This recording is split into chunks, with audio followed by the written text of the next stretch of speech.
আসসালামু আলাইকুম ওরহমতুল্লাহি ওবরাকাতু। প্রিয় বন্ধুরা, ইউরোপ ইনফরমেশন বাংলা চ্যানেলের পক্ষ থেকে দেশ এবং দেশের বাহিরে, দূরে এবং কাছে, যে যেখান থেকে আমাদের আজকে নিয়মিত আরেকটি নতুন ভিডিও দেখছেন, সবাইকে জানাই স্বাগতম। তো আজকে আপনাদেরকে সঠিক একটা সংবাদ এবং অনেক ভালো একটা সংবাদ দেওয়ার জন্য আসছে আজকে আপনাদেরকে এই ভিডিওতে, যে পোল্যান্ডের ভিসা পেয়েছে আমাদের মাধ্যমে। তার অ্যাপয়েন্টমেন্ট এবং ভিসা প্রসেসিং করে ইন্ডিয়া থেকে। আপনারা জানেন ইন্ডিয়াতে সচরাচর বর্তমানে কিন্তু অনেক পরিমাণে রিজেক্ট হচ্ছে ভিসা। তারপরেও কিন্তু এর মাঝেই আমরা দেখতে পেলাম যে এক ভাইয়ের ভিসা হয়েছে। তার ভিসার আমরা তার সকল প্রসেসিংগুলো আমরা করেছিলাম। তো এই সম্পর্কে আমরা আজকে বিস্তারিত আলোচনাগুলো আজকে আপনাদের সামনেই করব। তো তার অ্যাপয়েন্টমেন্ট পেতে এবং ভিসা প্রসেস করতে কতদিন সময় লেগেছিল? তার টোটাল সময় লেগেছিল, সে ওয়ার্ক পারমিটটা পাওয়ার পরে ২-৩ মাস অপেক্ষা করতে হয়েছে। তারপরে এখন বর্তমানে আমরা অ্যাপয়েন্টমেন্ট ইন্ডিয়া নিতে পারতেছি সহজেই। এজন্য ইন্ডিয়া থেকে আমরা অ্যাপয়েন্টমেন্ট তাকে নিয়ে দিয়েছি এবং ডাবল এন্ট্রি ভিসা সে করেছে। বাকি ফাইলের যে কাজগুলো ছিল, সকল কাজগুলো কিন্তু আমরা করেছিলাম। তার সকল কাজ আমরা করেছিলাম। সে শুধু পোল্যান্ড থেকে ভালো মানের একটা কোম্পানি, সেখান থেকে সে ওয়ার্ক পারমিটটি নিয়েছিল। আমি কিন্তু পূর্বে আপনাদেরকে বলেছিলাম যে ভালো কোম্পানির পারমিট ছাড়া কিন্তু বর্তমানে পোল্যান্ডের ভিসা হয় না। এক্ষেত্রে কিন্তু আপনাদের অবশ্যই মনে রাখতে হবে যে আসলে যেই সকল কোম্পানিগুলো আপনারা পারমিটগুলো নেবেন, অথেন্টিক কোম্পানির পারমিট নেবেন, তাহলে ভিসা হবে। কতদিন সময় লেগেছিল তার ইন্ডিয়াতে থাকতে হয়েছিল? তার মোট টোটাল সময় লেগেছিল ১ মাসের মতো। ১ মাসের মধ্যেই সে কিন্তু পাসপোর্টটি পেয়েছিল। এখন অনেকে বলবে যে ইন্ডিয়াতে কোথায় সে জমা করেছিল? সে জমা করেছিল আপনার নিউ দিল্লি ভিএফএস গ্লোবালে। তো এটা তার সময় লেগেছিল টোটালি ১ মাস। অ্যাম্বাসিতে ইন্টারভিউ হয়েছিল কিনা তার অনেকে আমাদেরকে জানতে চাইবে। এজন্য আমরা প্রত্যেকটা প্রশ্নের উত্তর ইন্ডিভিজুয়ালভাবে আপনাদেরকে এই ভিডিওর মধ্যে শেয়ার করতে চাচ্ছি।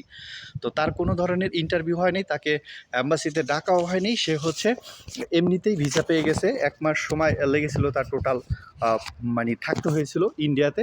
১ মাসের মধ্যেই সে কিন্তু ভিসা পেয়ে গিয়েছিল। এবং তার ওয়ার্ক পারমিটের কত টাকা স্যালারি ছিল, অনেকে জানতে চাইবে যে ওয়ার্ক পারমিটে কত টাকা স্যালারি ছিল এবং পারমিটের মেয়াদ কত দিন ছিল। তো তার ওয়ার্ক পারমিটের স্যালারি ছিল প্রায় ৬,০০০-এর উপরে। ৬,০০০-এর উপরে ওয়ার্ক পারমিটের স্যালারি ছিল। এবং আপনার তার পারমিট ছিল ৩ বছরের পারমিট ছিল। তার এই ৩ বছরের পারমিট এবং ৬,০০০ টাকা স্যালারি। এবং তার কী পদ ছিল? অনেকে বলবে যে এখন তো স্কিল ওয়ার্কার ছাড়া পোল্যান্ডে ভিসা হয় না। না, স্কিল ওয়ার্কার ছাড়াও হয়। ওনার প্রশাসনিক কর্মকর্তা হিসেবে পোল্যান্ডে এসেছে। মানে এই ভিসাটা তার হয়েছে পোল্যান্ডের ওয়ার্ক পারমিটে তার ছিল প্রশাসনিক কর্মকর্তা। তো এই রিলেটেড জবে সে জড়িত ছিল বাংলাদেশে। তার বড় একটা সুনামধন্য একটা প্রতিষ্ঠানে সে জব করত। যার কারণে আমি আপনাদেরকে ভিডিওতে তার ভিসার কপিটা দেখাতে পারতেছি না। তার কিন্তু কিছু প্রাইভেসির জন্য দেখাতে পারতেছি না। তা না হলে আপনাদেরকে আমরা তার ভিসার কপিটা আপনাদের স্ক্রিনে দেখাতাম। এছাড়াও আমরা সফলতার সহিত অনেক দেশের কাজ করেছি। কাজ করে ইনশাল্লাহ তাদের ভিসাও হয়েছে। তারপর ইন্ডিয়াতে মোট কতদিন থাকতে হয় বর্তমানে অ্যাম্বাসি ফেস করতে গেলে? অনেক সময় দেখা যায় ১ মাস বা ১ মাসের বেশিও থাকতে হতে পারে আপনাকে। কারণ এটা বলা যায় না অ্যাম্বাসি কখন আপনার ফাইল রিটার্ন করবে, এটা বলা আসলে মুশকিল হয়ে দাঁড়িয়েছে। তারপরে তার প্রথমবারই কি ভিসা হয়েছিল নাকি আপিল করাতে হয়েছিল? তার কিন্তু প্রথমবারই ভিসা হয়েছে। কোনো ধরনের আপিল করার কোনো প্রয়োজন হয়নি। অটোমেটিক তার প্রথমবারই সে কিন্তু ভিসা পেয়ে গিয়েছিল। তারপরে আমরা কিন্তু আপনার আরও যদি কোনো প্রশ্ন থাকে আপনাদের, তাহলে আমাদেরকে প্রশ্ন করতে পারেন। ইনশাল্লাহ আমরা আপনাদেরকে উত্তর দেওয়ার চেষ্টা করব, বা কমেন্ট বক্সে কমেন্ট করলে আমরা রিপ্লাই দেওয়ার চেষ্টা করব। সিঙ্গাপুর থেকে আমরা কিন্তু অসংখ্য কাজ করেছিলাম ফাইল প্রসেসিংয়ের। সেই ফাইল প্রসেসিংগুলো কিন্তু আমরা সম্পূর্ণ করেছি এবং অনেকেই কিন্তু ভিসা পেয়েছে। পোল্যান্ডে এখনও বর্তমানে অবস্থানরত আছে।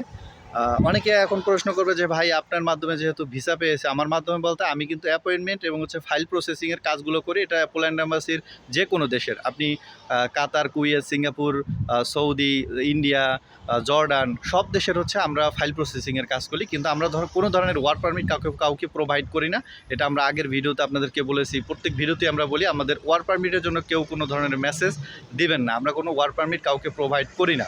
ওয়ার্ক পারমিট পাওয়ার পরে বাকি প্রসেসগুলো আমরা করে থাকি। এই বিষয়গুলো নিয়ে আমরা অন্তত সবসময়ই কাজ করি। এবং এই সকল প্রসেসগুলি আমরা সাধারণত পোল্যান্ডে থেকে করি। আর পরবর্তীতে আপনাদেরকে জানানো হবে বা পরবর্তীতে আমরা আরেকটা ভিডিও আপনাদেরকে প্রোভাইড করব। সেই ভিডিওতে আমরা বলে দেবো যে কী কারণে ভিসাগুলো হয় না। এখন আমরা দক্ষ বিদায় হচ্ছে ওনার কিন্তু ভিসা হয়েছে, ওনার যদি ডকুমেন্ট ভুলভাল দিত বা ভুলভাল ডকুমেন্ট উনি যদি কোনো গাইডলাইন না পেতো তাহলে কিন্তু ওনার ভিসা হতো না, উনি যত ভালো কোম্পানির পারমিটই নিউক। দুইটা জিনিস আপনাকে মাথায় রাখতে হবে, পোল্যান্ডের অথেন্টিক কোম্পানির ওয়ার্ক পারমিট নিতে হবে, এবং দ্বিতীয়ত হচ্ছে যেই কোম্পানির পারমিট নেবেন সেই কোম্পানির ওনারের সাথে বা ওই কোম্পানির যারা দায়িত্বপ্রাপ্ত আছে তাদের সাথে অবশ্যই আপনার যোগাযোগ থাকতে হবে। না হলে ভেরিফিকেশন গেলে আপনার সম্পর্কে উল্টাপাল্টা তথ্য দিবে এবং সে বলবে এই লোক প্রয়োজন নাই, তখন কিন্তু আপনার ভিসা হবে না। এই ভিসা না হওয়ার অনেকগুলো কারণ আছে, সেগুলো নিয়ে আমরা পরবর্তীতে একটা সময় হয়তো আপনাদেরকে ভিডিও প্রোভাইড করার চেষ্টা করবো ইনশাল্লাহ। তো আজকের ভিডিও আমরা শেষ করব এবং পরবর্তী ভিডিওর জন্য আপনারা সবাই অপেক্ষা করবেন। আর যদি কোনো প্রশ্ন থাকে অবশ্যই কমেন্ট বক্সে প্রশ্ন ছুড়ে দিতে পারেন। আজকের ভিডিও আমরা এখানেই শেষ করছি, পরবর্তী ভিডিওতে দেখা হবে পোল্যান্ডের নতুন কোনো বিষয় নিয়ে, নতুন কোনো খবর নিয়ে। আল্লাহ হাফেজ, আসসালামু আলাইকুম ওয়া রাহমাতুল্লাহি ওয়া বারাকাতুহু।